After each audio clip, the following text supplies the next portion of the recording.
ക്രിസ്തു സ്നേഹത്തിൽ നിന്നും നമ്മളെ വ്യതിചലിപ്പിക്കുന്ന എല്ലാ കാര്യങ്ങൾക്കും നമുക്ക് ശ്രദ്ധയുണ്ടാകണം.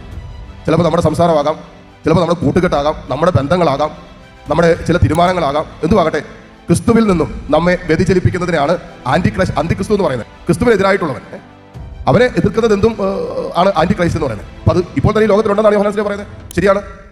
നമ്മൾ ചുറ്റുപാട് നോക്കിക്കഴിഞ്ഞാൽ, പ്രത്യേകിച്ച് ലോകത്തിലേക്കൊന്ന് ഇറങ്ങിക്കഴിഞ്ഞാൽ നമുക്ക് മനസ്സിലാക്കാൻ പറ്റും, യേശുക്രിസ്തുവിലൂടെ വെളിപ്പെടുത്തപ്പെട്ട നിത്യസത്യങ്ങളെക്കുറിച്ചും ദൈവ വചനത്തെക്കുറിച്ചൊക്കെയുള്ള ആ സത്യത്തിൽ നിന്ന് വ്യതിചലിപ്പിക്കുന്ന എന്തെല്ലാം കാര്യങ്ങളാണ്. വിവാഹം വേണ്ട എന്ന് പറയുന്നവരുണ്ടാകുന്ന അവസാന കാലഘട്ടങ്ങളിൽ വിവാഹം പോലും വേണ്ട എന്ന് പറയുന്നവരുണ്ടാകുമെന്ന് വചനം പറയുന്നുണ്ട്. സത്യമാണ്.